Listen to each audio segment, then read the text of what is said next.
기독교 강요 제3권 제4장 스콜라 신학자들의 회개론 16절에서 25절 고백과 보속에 관한 로마 교회의 오류와 악행에 대한 반론 16절 지은 죄를 일일이 열거할 수 없음. 이제 각 문제들에 대해 몇 마디로 간단히 답변하기로 한다. 그러나 그들이 무슨 권리로 자기들이 만든 법령으로 신자들의 영혼을 얽매어 두느냐 하는 문제는 여기서는 그냥 넘어갈 것이다. 적절한 곳에서 다시 다룰 것이기 때문이다.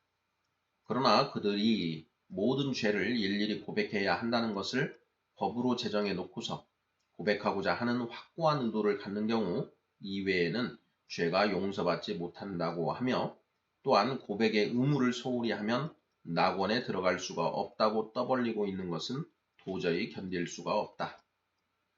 과연 모든 죄를 일일이 다 열거하여 고백해야 하는가?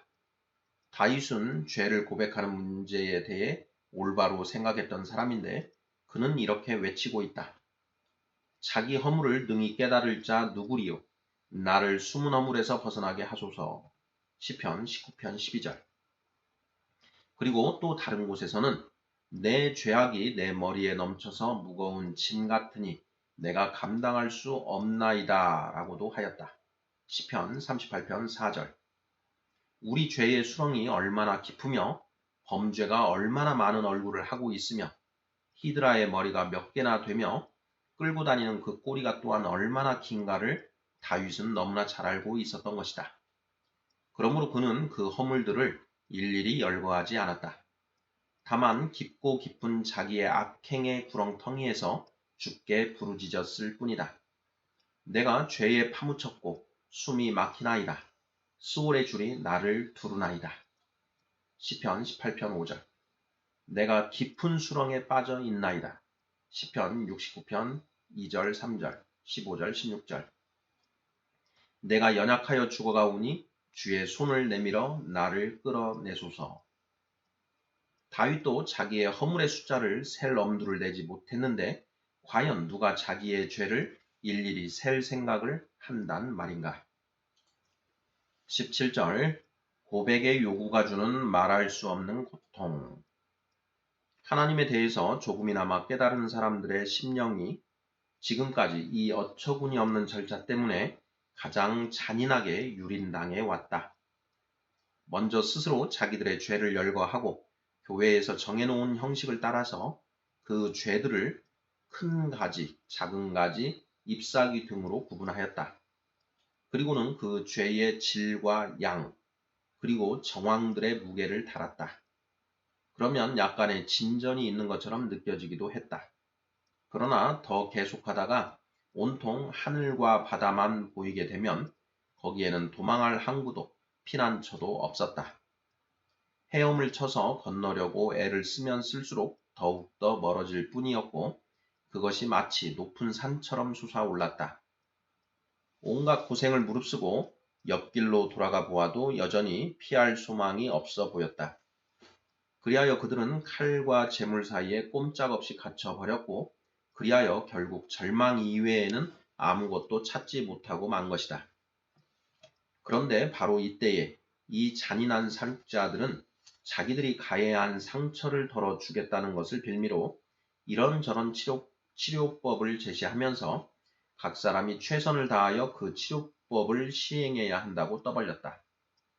그런데 여기서 다시 고민거리가 생겨났다. 이 속수무책인 심령들에게 새로운 괴로움이 가중되었다.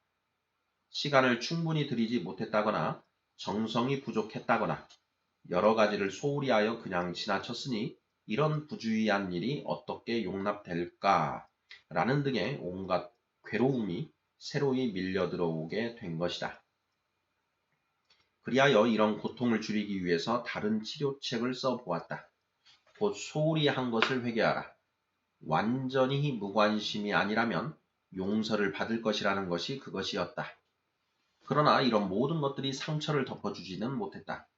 고통을 줄여주는 약이라기보다 오히려 꿀로 위장한 독과도 같아서 처음 맛보기에는 달콤해서 그 독성을 전혀 느끼지 못하지만 어느새 깊숙이 침투하여 사람을 못쓰게 만드는 것이다. 내 모든 죄를 고백하라 라는 끔찍한 음성이 언제나 귀에 쟁쟁하게 울리는 것이다. 그리고 이런 끔찍한 고통은 확실한 위로가 아니고서는 절대로 진정되지를 않는 것이다. 여기서 독자들은 생각해 보기를 바란다. 1년 내내 행한 행위들을 모두 기억하고 또한 하루하루 범한 죄들을 다 모아 한꺼번에 열거한다는 것이 어떻게 가능하단 말인가. 밤에 자리에 누워 그날 하루 동안 범한 허물들을 따지려 해도 제대로 다 분명하게 기억하지 못한다는 것을 우리들 각자의 경험으로 잘 알지 않는가. 죄의 종류와 수요가 그만큼 크고 다양하다는 것이 아니겠는가. 그러나 이것은 그저 서너 가지 심각한 범죄들만 떠올리고서는 자기 의무를 다했다고 생각하는 어리석은 외식자들을 두고 하는 말이 아니다. 자기 자신을 살피면서 자기들의 죄악성을 너무도 안타까워하면서 요한의 말처럼 우리 마음이 혹 우리를 책망할 일이 있어도 하나님은 우리 마음보다 크시고 모든 것을 아시기 때문이라 라고 탄식하며 요한일서 3장 20절 지식이 우리의 명철보다 무한히 높으신 심판주를 바라보면서 두려워 떠는 사람들, 곧 하나님을 진정으로 예배하는 자들을 두고 하는 말이다. 18절 완전한 고백으로 말미암는 극심한 폐해. 수많은 선한 사람들을 치명적인 독약이 섞인 감언 이설로 속여서 다소간 진정시키려 했으나 그런 아첨의 말이 하나님을 만족시킬 것이라거나 심지어 자기들 자신마저도 진정으로 만족시킬 것이라고 믿게 만들지는 못했다. 오히려 그 결과는 마치 깊은 바다 한가운데 닻을 내리고 잠시 항해를 중지하고 있는 것과 같거나 아니면 길을 가는 과객이 지쳐서 길가에 앉아 쉬는 것과도 같았다. 이 점을 굳이 증명하는 수고는 하지 않겠다. 누구나 이 점에 대해서 스스로 증거할 수 있을 것이다. 이것이 과연 어떤 식의 법인가를 정리해보자. 첫째로 그것은 한마디로 불가능한 법이다. 그러므로 오로지 파괴하고 정죄하고 혼란을 일으키고 황폐하게 하고 절망에 빠뜨리기만 할 뿐이다. 둘째로 그 법은 죄인들로 하여금 자기들의 죄를 진정으로 깨닫지 못하게 막아버림으로써 그들을 하나님에 대해서도 무지하고 자기 자신에 대해서도 무지한 외식자들로 만들어 버린다. 사실 그 법은 죄를 일일이 열거하는데 전적으로 관심을 기울이게 만듦으로써 마음속에 숨겨진 악들을 은밀한 범죄들과 내적인 더러움을 완전히 잊게 만드는 것이다. 그것들을 알아야만 죄인이 자기의 비참한 처지를 깨닫게 되는데 말이다. 그러나 고백을 행하는 가장 확실한 원칙은 바로 우리의 악의 깊고 깊은 것을 우리로서는 도저히 알 수가 없다는 것을 인정하고 고백하는 것이었다. 세리의 고백이 바로 이런 원칙에 따르고 있는 것을 볼 수 있다. 하나님이여 불쌍히 여기소서 나는 죄인이로소이다. 누가복음 18장 13절. 이는 마치 이렇게 말하는 것과도 같다. 오, 제가 얼마나 큰 죄인이옵나이까. 저는 전적으로 죄인이요. 제가 지은 죄가 얼마나 위중한지를 제 마음으로 깨달을 수도 없고 제 입술로 말할 수도 없나이다. 주의 그 깊고 깊으신 긍휼하심으로 저의 이 깊고 깊은 죄를 삼켜 주시옵소서. 혹은 물을 것이다. 하나하나의 죄를 고백하지 말아야 한다고? 나는 죄인이로소이다 라는 이 한마디가 없으면 하나님께서 그 어떠한 죄의 고백도 받으시지 않는다고? 아마 이런 의문이 일어날 수 있을 것이다. 그렇지 않다. 오히려 우리는 할 수 있는 대로 우리의 온 마음을 주님의 임재 속에 쏟아낼 수 있도록 주의를 기울여야 한다. 그저 한마디로 우리가 죄인임을 고백하는 것만이 아니라 진정으로 진지함으로 우리 자신들을 죄인으로 인정하여야 하며 우리의 모든 생각을 동원하여 우리의 죄의 얼룩이 얼마나 심하고 얼마나 다양한지를 깨달아야 하며 우리가 불결하다는 것을 인식하는 것은 물론 어떤 식으로 얼마나 심하게 얼마나 다양한 방식으로 우리가 불결한지도 인식하여야 하며 우리가 빚진 자들임을 인정하는 것은 물론 그 빚이 얼마나 크며 또한 우리가 담당해야 할 의무가 얼마나 많은지도 인식하여야 하며 그저 상처를 입었다는 사실만을 깨닫는 것이 아니라 우리가 얼마나 많이 얼마나 치명적으로 매를 맞아 상처를 입게 되었는지도 깨달아야 하는 것이다. 그리고 이런 사실들을 마음으로 인정하며 자기 자신을 전적으로 하나님 앞에 쏟아낸 다음에도 그는 죄인으로서 아직도 많은 죄들이 더 남아 있음을 정직하게 생각하여야 하며 또한 자기들이 지닌 은밀한 악들이 너무나 깊이 잠겨 있어서 도저히 가늠해낼 수 없다는 사실도 생각하여야 한다. 결국 다윗처럼 자기 허물을 능히 깨달을 자 누구리요? 나를 숨은 허물에서 벗어나게 하소서라고 외쳐야 마땅할 것이다. 시편 19편 12절. 고백하고자 하는 확고한 의도를 가질 때에만 죄가 사함받으며 또한 고백할 기회가 주어지는데도 그 기회를 소홀히 하는 자에게는 낙원의 문이 닫힌다는 그들의 주장을 절대로 받아들여서는 안 될 것이다. 죄를 사함받는 길은 예나 지금이나 전혀 달라진 것이 없다. 사람들이 그리스도께 죄사함을 받았음을 말씀하는 성경의 본문들에서는 그들이 사제 같은 자들의 귀에 죄를 고백했다는 내용은 전혀 볼 수가 없다. 그 사람들로서는 그렇게 할 수 없었을 것이다. 사제들처럼 고백을 들어줄 사람도 없었고 고백 자체도 없었기 때문이다. 그리고 그 이후로 여러 세기 동안도 사람들은 이런 고백에 대해서 들어보지도 못했다. 그러나 그동안 내내 그런 조건이 없이도 언제나 죄가 사함받았던 것이다. 그러나 의심적은 사안에 대해서 너무 길게 논란을 벌이지 않도록 하기 위해서 다음과 같은 하나님의 말씀이 분명하게 영원토록 서 있는 것이다. 악인이 만일 그가 행한 모든 죄에서 돌이켜 떠나면 그 범죄한 것이 하나도 기억함이 되지 아니하리라. 에스겔 18장 21, 22절. 이 말씀에 감히 다른 내용을 덧붙이는 자는 죄를 매는 것이 아니라 주님의 긍휼하심을 메어 놓는 것이다.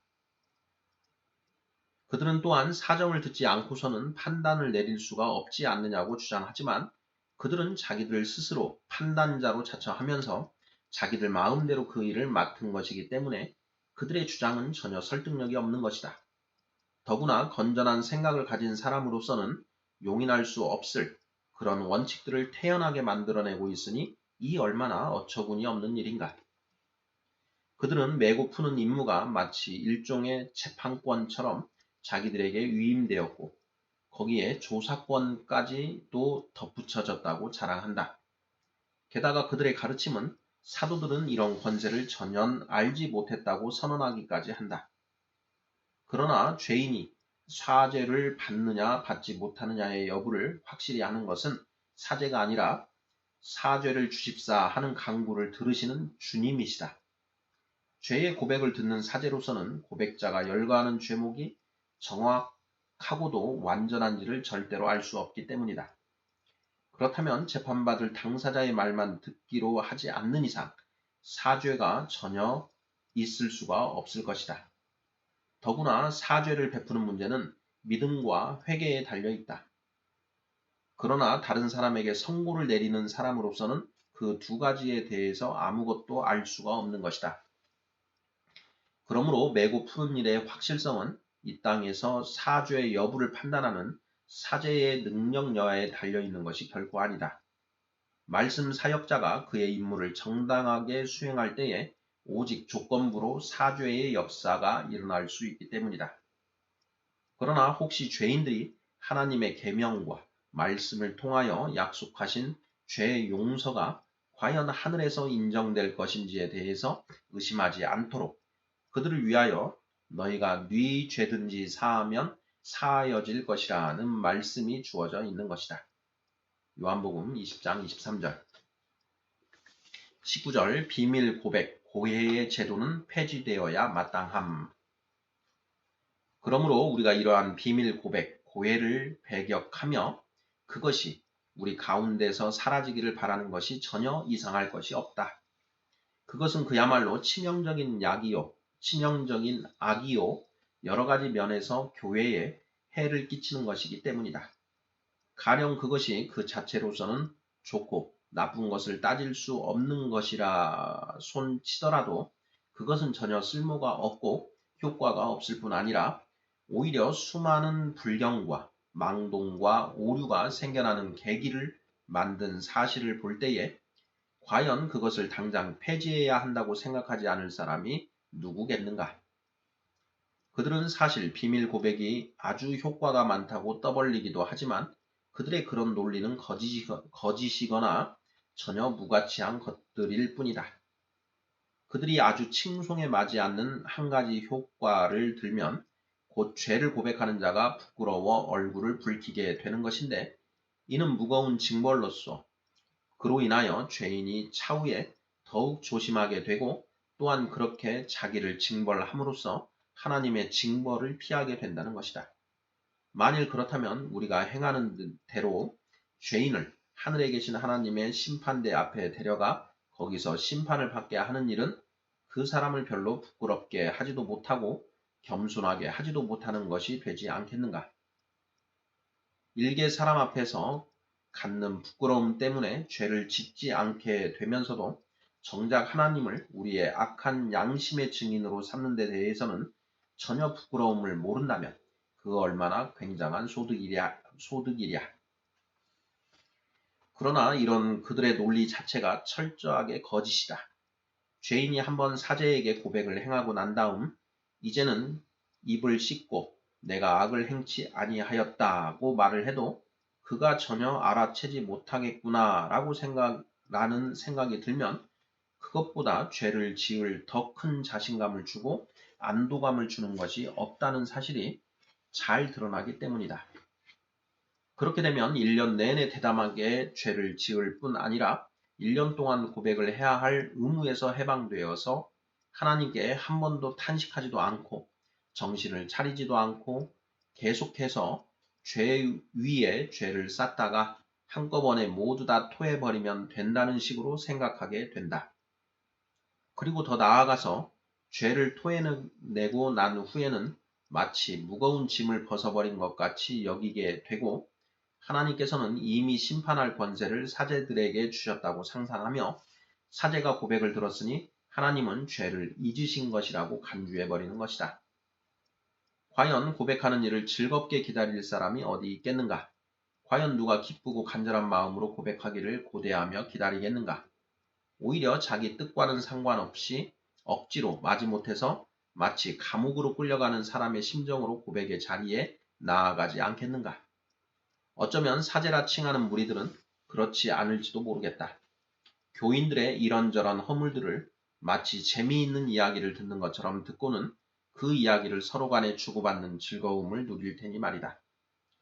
비밀 고백에서 비롯되는 그 무수한 끔찍스럽고 망령된 이야기들로 많은 지면을 더럽히고 싶지는 않다. 한 가지만 말하자면 저 경건한 하나님의 사람이 간음 사건의 풍문을 접하고서 비밀 고백을 그의 교회에서 아니 교인들의 기억에서 제거해 버린 것이 지혜로운 처사였다면 그의 모범에서 우리는 오늘날처럼 매음과 간음, 근친상간 등 온갖 음행이 무수히 난무하는 현실에서 과연 어떻게 해야 할지에 대해서 큰 경고를 받아 마땅할 것이다. 20절 열쇠의 권한에 대한 헛된 논리. 고백을 듣는 고해 사제들은 자기들이 열쇠의 권한을 갖고 있다고 주장하면서 그들의 왕국의 핵심을 바로 그 열쇠의 권한에 두는데 우리로서는 이것이 어떤 힘을 갖는지 알아야 한다. 그들은 이렇게 반문한다. 그러면 아무런 목적도 없이 열쇠를 주셨단 말인가? 주께서는 무엇이든지 땅에서 풀면 하늘에서도 풀리리라 라는 말씀을 아무런 이유도 없이 주셨단 말인가? 그렇다면 우리가 그리스도의 말씀을 헛되게 만든단 말인가? 이에 대한 나의 대답은 곧 열쇠를 주신 데에는 매우 중대한 이유가 있었다는 것이다. 이 사실에 대해서는 조금 전에도 설명을 했고 또한 후에 출교 혹은 파문의 문제를 논할 때에 좀 더 구체적으로 다시 다루게 될 것이다. 그러나 사제들은 사도의 대리자들도 아니요 후계자들도 아니라고 선언하여 그들의 이런 어리석은 질문들을 단칼에 송두리째 베어버린다면 어떻게 하겠는가? 그러나 이 문제도 후에 다른 곳에서 다시 다루게 될 것이다. 그런데 이들은 자기들 스스로 방벽을 치려고 막강한 공격 장치를 세웠는데 그것 때문에 오히려 그들이 만들어낸 모든 것들이 무너지고 마는 것이다. 그리스도께서는 사도들에게 성령을 주시기 전에 그들에게 메고 푸는 권한을 주지 않으셨다. 그러므로 누구든지 먼저 성령을 받지 않으면 그 열쇠의 권한을 가질 수가 없다. 먼저 성령께서 오셔서 가르치시고 무엇을 할지를 말씀해 주시지 않으면 그 누구도 열쇠를 사용할 수가 없는 것이다. 그들은 자기들이 성령을 소유하고 있다고 떠들어대지만 사실상 그것을 부정하고 있다. 혹 인정한다 해도 성령을 무언가 허망한 것으로 그저 하찮은 것으로 취급해 버린다. 그러니 그들의 말을 누가 믿겠는가? 이 열쇠의 권한이라는 공격 장치로 오히려 그들이 철저하게 무너져 버리는 것이다. 그러므로 그들이 자기들이 갖고 있는 열쇠로 열 수 있다고 자랑하는 분이 어떤 것이든 간에 우리는 언제나 과연 그들이 그 열쇠들의 결정권자요 관리자이신 성령을 소유하고 있는지를 물어보아야 한다. 자기들이 성령을 소유하고 있다고 대답하면 그러면 성령께서 오류를 범하실 수 있는지를 물어야 한다. 이 질문에 대해서는 감히 직설적으로 답변하지 못할 것이다. 물론 이에 대한 답변이 그들의 가르침 가운데서 암시적으로 나타나기는 하지만 말이다. 그러므로 우리는 주께서 매고자 하신 것을 풀고 주께서 풀고자 하신 것을 매는 일을 아무런 분별력도 없이 계속 반복해 오고 있는 사제들 따위에게는 열쇠 외 열쇠의 권한이 없다고 결론 지을 수밖에 없는 것이다. 21절 무분별하게 사용되는 소위 사제들의 열쇠의 권한. 그들은 또한 자기들이 해당되는 자나 해당되지 않는 자나 가리지 않고 아무렇게나 메고 푼다는 매우 분명한 증거들을 통해서 자기들의 잘못이 드러나는 것을 보면 그들은 올바른 지식도 없는 상태에서 권한을 휘두른다. 물론 권한을 바르게 사용하기 위해서는 지식이 필요하다는 사실을 감히 부인하지는 못한다. 그러나 시행자들이 악하다 할지라도 그들에게도 권한 자체가 맡겨졌다고 한다. 하지만 그 권한이란 바로 이것이다. 무엇이든지 너희가 땅에서 매면 하늘에서도 매일 것이요 무엇이든지 땅에서 풀면 하늘에서도 풀리리라. 그리스도의 이러한 약속이 거짓이든지 아니면 이 권한을 맡은 자들이 올바르게 매고 풀든지 둘 중에 하나일 것이다. 그들은 또한 그리스도의 그 말씀은 매고 풀림을 받는 당사자의 공로에 따라서 제한을 받는다고 하여 문제를 피하려고 하지만 그것도 소용이 없다. 매이거나 풀리기에 합당한 자들만 매이고 풀릴 수 있다는 것은 우리도 인정한다. 그러나 복음의 사역자들과 교회에게는 그 합당한지의 여부를 측정할 수 있는 말씀이 있다. 이 말씀을 통해서 복음의 사역자들은 그리스도 안에 있는 모든 자들에게 믿음으로 죄사함을 약속하며 또한 그리스도를 받아들이지 않는 모든 자들에 대해서 정죄를 선포할 수가 있는 것이다. 음행하는 자나 간음하는 자나 도적이나 탐욕을 부리는 자나 모욕하는 자나 속여 빼앗는 자들은 하나님의 나라를 유업으로 받지 못하리라. 고린도전서 6장 9절 10절. 말씀은 교회의 선언은 말씀을 근거로 하는 것이다. 교회는 이렇듯 확실한 족쇄로 그런 자들을 매는 것이다. 뿐만 아니라 교회는 동일한 말씀을 근거로 회개하는 자들을 풀고 위로하기도 한다. 그런데 매거나 풀어야 할 것은 무엇인지도 모른다면 그것이 대체 무슨 권한이란 말인가? 그것을 모르고서는 맬 수도 없고 풀 수도 없을 것이 아닌가? 그렇다면 죄사함의 여부가 확실하지 않은데도 불구하고 어째서 그들은 자기들에게 주어진 권위로 죄를 사한다고 떠벌리고 있는가? 아무리 권한이 있다 한들 그것이 무용지물이면 그저 상상 속에나 있는 권한이 아니고 무엇이겠는가? 그들이 말하는 권한은 결국 무용지물이든지 아니면 너무도 불확실하여 아무것도 아닌 것으로 취급할 수밖에 없는 그런 것이라고 말할 수밖에 없다. 수많은 사제들이 열쇠를 올바로 사용하지 않고 있다는 것을 그들이 인정하고 있고, 또한 정당하게 사용하지 않으면 그 권한은 효력이 없다는 것도 그들이 인정하는 사실이니, 그렇다고 나를 풀어주는 사제가 그 열쇠를 정당하게 사용하는 사람이라는 것을 과연 누가 내게 납득시켜 주겠는가? 그런데 그 사제가 만일 무능하여 열쇠를 바르게 사용할 줄 모르는 사람이라면 그 사람은 그 열쇠를 헛되이 사용하는 것 외에 달리 무엇을 할 수 있겠는가? 기껏해야 나는 열쇠를 정당하게 사용할 줄을 모르니 당신에게서 무엇을 매거나 풀어야 할지 모르겠소. 그렇지만 당신이 합당하다면 내가 죄를 사해 주겠소. 라고 말하기 밖에 더하겠는가? 그들이 평신도만 못하다는 말은 하고 싶지 않다. 그들이 도저히 참고 들을 수가 없을 것이기 때문이다. 그러나 회교도나 마귀도 그런 정도의 일은 얼마든지 할 수 있을 것이다. 그들이 한 말은 바로 이런 뜻이다. 매고프는 확실한 표준인 하나님의 말씀은 내게 없소. 하지만 당신의 죄를 사해 줄 권한이 내게 주어졌으니 당신이 합당한 공적이 있으면 사해 주겠소. 그러므로 그들이 열쇠란 곧 분별하는 권세요. 그것을 시행하는 권한이며 거기에 지식이 자문으로 추가되어 그 권한을 적절히 사용할 수 있도록 돕는다고 설명할 때에 과연 무엇을 목표로 하고 있었는지를 우리는 분명히 볼 수가 있다. 곧 하나님은 물론 그의 말씀도 없는 상태에서 자기들 욕심대로 마음껏 일반 사람들을 지배하는 것이 그들의 목표였던 것이다. 22절 열쇠의 권한의 왜곡된 사용과 올바른 사용. 그런데 죄사함이 믿음에 따라 좌우되므로 그 문제가 언제나 애매할 수밖에 없고, 그리하여 그리스도의 정당한 목사들도 사제들 못지않게 혼란을 겪지 않느냐고 반론을 제기할 사람도 있을 것이다.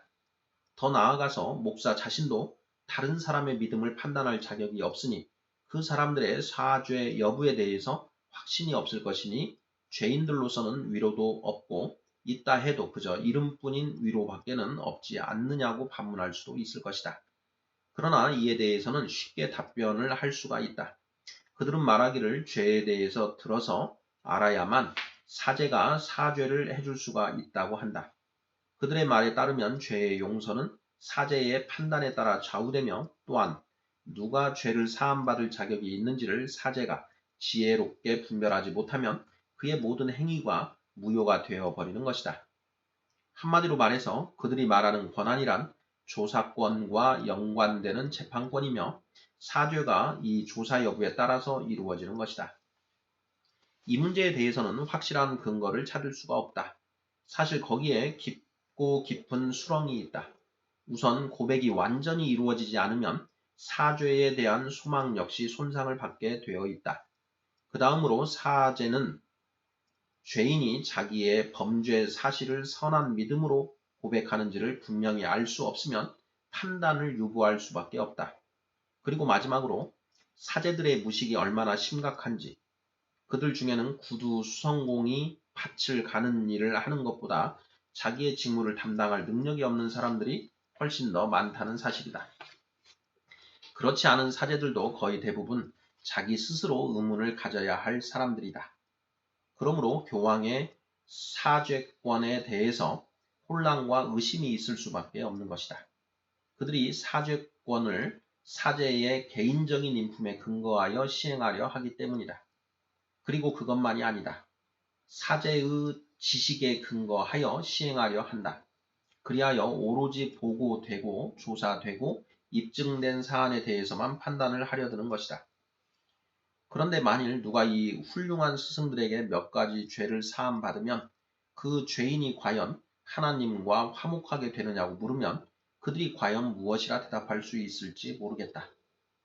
어쩌면 사제가 고백을 들은 죄에 대해서 뭐라고 선언하든지 간에 다른 죄들이 그대로 남아있는 한 그 선언은 아무런 소용이 없다는 것을 어쩔 수 없이 인정하는 것 이외에 별다른 수가 없을 것이다.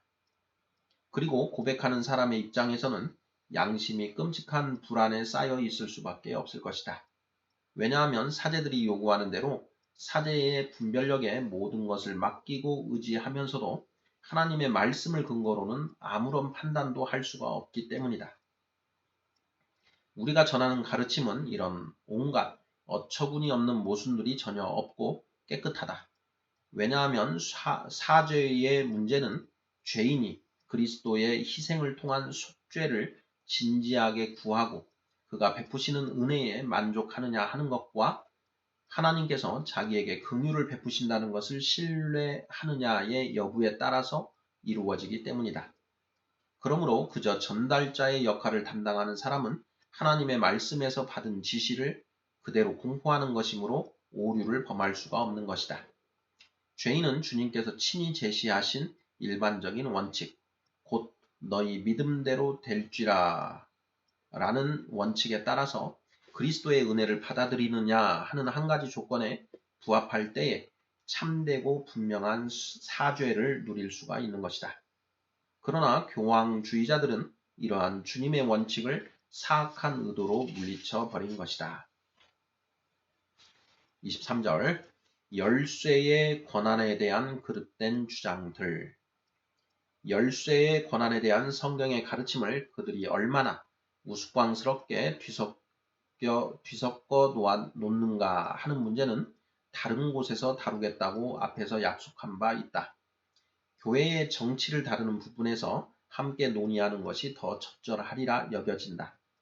그러나 독자들은 그들이 그리스도께서 복음을 전하는 일과 출교에 대해서 하신 말씀을 터무니없이 비밀 고백에 관한 말씀으로 둔갑시켜 버린다는 사실을 기억하기 바란다. 그들은 자기들이 인정하는 대로 사제들이 사죄를 시행함으로써 실행하는 매고 푸는 권한이 사도들에게 주어진 것이라고 하며 반론을 제기하지만 그들이 말하는 원리는 거짓이고 어리석은 것일 수밖에 없다. 왜냐하면 사적인 사죄의 선포 행위는 믿음을 돕기 위한 것으로서 값없이 주어진 복음의 약속을 근거로 한 죄의 용서를 증언하는 것 이외에 아무것도 아니기 때문이다. 그러나 교회의 권징 절차에 따라 이루어지는 다른 종류의 고백은 개인의 은밀한 죄와는 아무런 관계가 없고 오히려 모범을 세우는 일과 관계되는 것으로서 교회를 향하여 저지른 공적인 과실을 제거하기 위한 것이다. 그러나 그들은 여기저기서 증거들을 끌어모아서 하나님께만 죄를 고백하거나 혹은 평신도에게 죄를 고백하는 것만으로는 안 되고 반드시 사제가 조사자로 개입해야만 한다는 것을 입증하려고 애쓰는데 이런 수고는 그야말로 가증스럽고 부끄러운 것이다. 혹시 고대의 교부들이 죄인들이 목회자 앞에서 죄의 짐을 내려놓을 것을 권면했다 하더라도 그것을 그들이 주장하는 식의 죄를 일일이 열거하는 고백과 동일한 것으로 이해해서는 안 된다. 그 당시에는 그런 식의 고백이 행해지지 않았기 때문이다. 그리하여 롬바르드를 비롯해서 그 추종자들은 너무도 패역하여 무식한 사람들을 속이기 위하여 고의적으로 허위 문서들을 이용하기까지 한 것으로 보인다. 사실 회개가 있으면 반드시 푸는 일이 뒤따르기 때문에 한 개인이 진정으로 회개하면 아직 그것을 고해하지 않았다 할지라도 사죄를 가로막는 장애거리가 전혀 없으며 따라서 사죄는 죄를 사하는 것이 아니고 사죄의 사실을 공포하고 선언하는 것일 뿐이라는 것은 그들도 시인하는 사실이다. 그런데 그들은 강교하게도 여기 선언하다라는 용어에 교리 대신 의식을 집어넣음으로써 터무니없는 오류를 도입시키며 하나님 앞에서 이미 죄사함을 받은 사람이 교회가 보는 앞에서 사면을 받는 것이라고 주장한다. 이렇게 해서 그들은 교회 전체에 다 알려진 심각한 과오를 제거하는 권징을 위하여 마련된 것이라고 앞에서 이미 말한 그것을 개개인이 사적으로 사용하는 것으로 바꾸어 놓는 것이다. 그리고 나서 그들은 곧바로 그 전에 보여주었던 합리적인 자세를 왜곡시키고 부패시켜서 또 한 가지의 사죄의 방법을 추가시키고 있다. 곧 형벌과 보속의 방법이 그것이다. 이렇게 하여 그들은 하나님께서 도처에서 약속하시기를 나누지 않고 전체로 우리에게 베푸시겠다고 하신 것을 절반씩 나누는 권한이 자기들에게 있다고 주장하는 것이다. 하나님께서 요구하시는 것은 회개와 믿음이 전부인데 이런 식으로 나누고 또한 예외 조건을 붙인다는 것은 그야말로 가증스러운 일이 아닐 수 없다. 이것은 마치 사제가 호민관의 직위를 스스로 맡은 다음 하나님께 간구하여 먼저 호민관 앞에 엎드려 형벌을 받지 않은 죄인에 대해서 하나님께서 그의 자비로 무작정 은혜 가운데 받아들이시는 일이 없도록 조치를 취하는 것과도 같은 것이다. 24절 논지의 정리.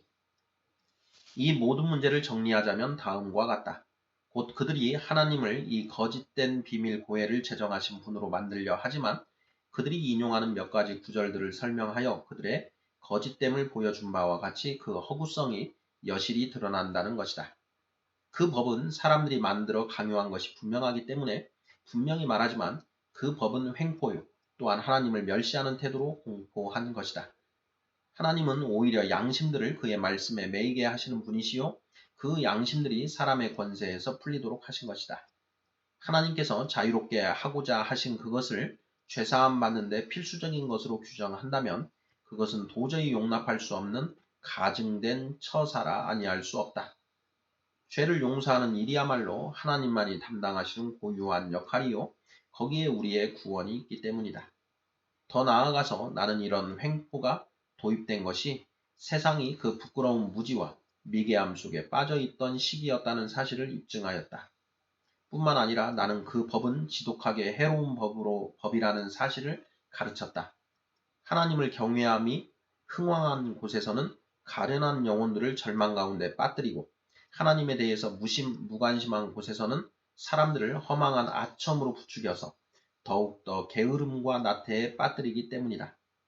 마지막으로 나는 그들이 겉모양을 부드럽게 보이게 하기 위하여 제시하는 모든 것들은 그들의 불경한 행위들을 위장하기 위한 것일 뿐으로 순전한 교리를 얽매이고 얽어매고 흐리게 하며 부패시키는 역할밖에는 하지 못한다는 사실을 설명하였다. 25절 보속에 대한 개략적인 반론. 그들은 보상을 회개의 세 번째 요소로 제시한다. 그러나 이에 대한 그들의 모든 허망한 논지를 우리는 단 한마디로 뒤집어 엎을 수가 있다. 그들은 회개하는 자로서는 과거에 지은 악행을 중지하고 행위를 나은 방향으로 변화시키는 것만으로는 부족하며 자신이 저지른 과실에 대해서 하나님께 보속해야 한다고 말한다. 그러면서 죄를 보속할 수 있는 여러 가지 도움을 주는 방법들이 있다고 한다. 곧 눈물, 금식, 헌금, 구제 등이 그것이라는 것이다. 이런 것을 가지고 주님의 노여움을 풀어드려야 한다는 것이다. 이런 것들로 하나님의 의에 대하여 우리가 진빚을 갚아야 한다는 것이다. 이런 것들로 우리의 과실에 대해서 보속해야 한다는 것이다. 이런 것들로 그의 용서를 받을 만한 공로를 쌓아야 한다는 것이다. 하나님께서는 그의 긍휼의 풍성하심으로 죄책을 용서하셨지만 그의 공의로우신 징계로 말미암아 형벌은 그대로 지니고 계시기 때문에 바로 그 형벌을 보속을 통해서 갚아드려야 한다는 것이다. 그들의 논지의 요점은 이것이다. 곧 하나님의 자비하심으로 말미암아 우리의 범죄에 대해서 사하심을 받는 것은 분명하지만 행위의 공로를 통해서 우리 죄의 과실을 갚아서 하나님의 공의를 정당하게 보속해 드려야만 된다는 것이다. 이런 거짓말들에 대해서 나는 죄사함이 값없이 주어진다는 사실을 주장하고자 한다. 성경에서 이것만큼 분명하게 제시되어 있는 것이 없는 것이다. 우선 용서가 순전한 너그러움에서 비롯되는 선물이 아니라면 대체 무엇이란 말인가? 빚을 돌려받고서 영수증을 써주는 빚쟁이를 가리켜 용서해 준다고 말하지 않는다. 돈을 하나도 받지 않고 순전히 자신의 자비로운 마음으로 기꺼이 빚을 탕감해 주는 사람이 용서해 주는 사람일 것이다. 보속에 대한 모든 생각을 일소하려는 것이 아니라면 무엇 때문에 값없이 라는 말을 뒤에 덧붙이고 있단 말인가? 마치 벼락을 맞은 것처럼 완전히 무너져 버린 그 보속의 교리를 그렇게도 집요하게 다시 세우려 하고 있으니 대체 무엇을 믿고 그러는가? 그렇다면 무엇인가? 주께서는 이사야 선지자를 통해서 나 곧 나는 나를 위하여 내 허물을 도말하는 자니 내 죄를 기억지 아니하리라고 선포하시는데 이사야서 43장 25절. 여기서 하나님께서는 죄사함의 원인과 근거를 오직 하나님의 선하심에서만 찾아야 한다는 것을 확연하게 선언하고 계시지 않은가? 더 나아가서 모든 성경이 그리스도를 증거하고 있으니 그의 이름을 통해서 죄사함을 받도록 되어 있음을 증거하고 있으니 사도행전 10장 43절. 그렇다면 다른 모든 이름들은 완전히 배제되는 것이 아닌가? 그런데 어떻게 해서 그들은 죄사함을 보속이라는 이름을 통해서 얻어지는 것으로 가르친단 말인가? 그들은 물론 보속을 하나의 보조수단으로 도입하고는 있지만 결국 자기들이 죄사함이 보속으로 말미암아 얻어진다고 가르친다는 것을 부인하지 못할 것이다. 성경이 그리스도의 이름으로 라고 말씀하는 것은 바로 우리로서는 아무것도 내어놓을 것이 없고 우리 자신에게서는 아무것도 주장할 수가 없고 오직 그리스도의 사심만을 의지한다는 의미인 것이다. 사도 바울은 하나님께서 그리스도 안에 계시사 세상을 자기와 화목하게 하시며 그들의 죄를 그들에게 돌리지 아니하신다고 선포하고 있다. 고린도 후서 5장 19절. 그리고 그는 바로 이어서 그 이유와 방법을 덧붙이고 있다. 하나님이 죄를 알지도 못하신 이를 우리를 대신하여 죄를 삼으신 것은 우리로 하여금 그 안에서 하나님의 의가 되게 하려 하심이라. 고린도 후서 5장 21절.